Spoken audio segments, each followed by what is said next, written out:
A question was asked once upon a time that someone was asking, that how can we identify people who are depressed?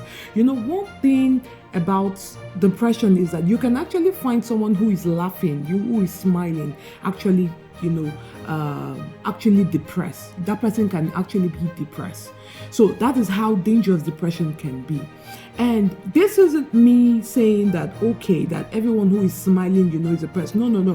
What I'm trying to say that it comes in so sneaky. It comes in, coming with identity crisis. And most times, if you've watched our videos or you've listened to some of our sections on Let It Out with Precious, you'll find us talking about the fact that depression comes in, it comes in little by little. It comes with you having issues with your identity, you having issues with really, can I really do this? Can I really achieve this?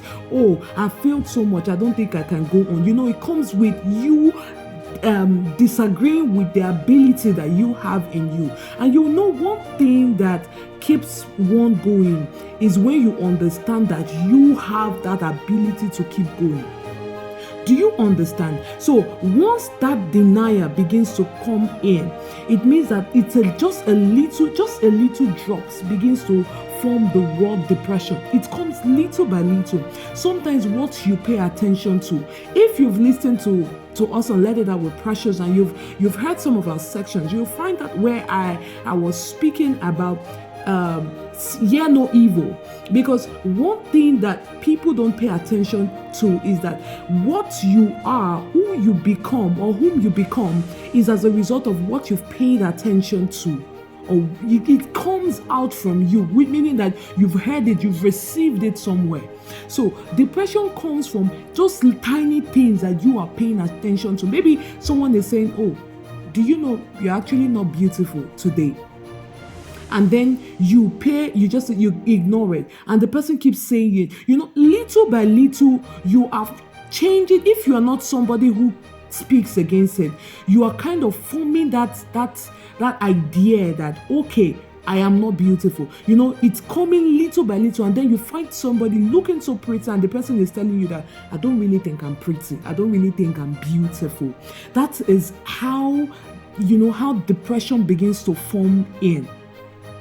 It doesn't just come like that. There's a little drop, and that is why it is expedient that as we as people who want to create, who want to make our visions reality, we must be conscious of what we pay attention to. Yes, of course you will pass through challenges. I've gotten my own bit of it, and most times it's not, it's something that has to do with life. You will pass through challenges, and most times you will go through some certain things, and you might want to question your ability for you to overcome it. And that is why one thing that keeps holding me is you go back to the word, because the word stands as a great manual for this living. Yes, for this living that we are performing right now. Because somehow we are ignorant of what can happen in the future. So by the time we pay attention to what the word is saying, what the word of God is saying concerning us, saying, oh, right now, you have everything in you. Do things this way. The scripture enlightens us to see even beyond what we can actually see. It opens the eyes of our understanding and begins to bring out light that you will be able to understand who you really are. Like I said, that the reason many people fall into depression is as a result of identity crisis. And the only way for you to know who you truly are is going back to the one who created you, to really, for you to really understand that, oh, this is who I am and this is what I have to offer to the world. So that is it for depression. You find a lot of people, getting depressed, and the question is, what happened? And it might just be that on a little stuff, but not knowing, and you're like, oh, just this little thing. No, it's something that has been coming up over time. It can be, people telling them that they can't do it, or you saying, most times people even cause their own depression. You can have somebody that everything is going well for that person, and everything the person is saying to yourself that, I don't really think this life is meant for me. And it keeps going little by little by little. Speak words that will make you, understand that this is who you are. Speak words that are truly of life and of that brings light too.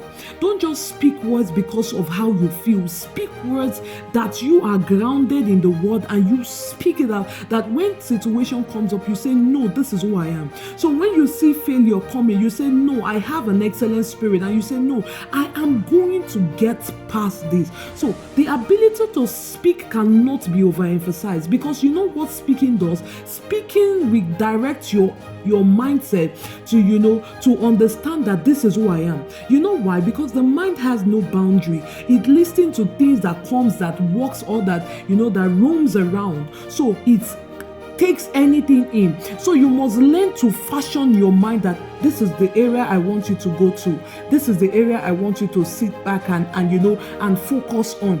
That speaking brings, puts it back into the reflection that it will gain power, it will gain light, and it will gain authority. So don't shut your mouth.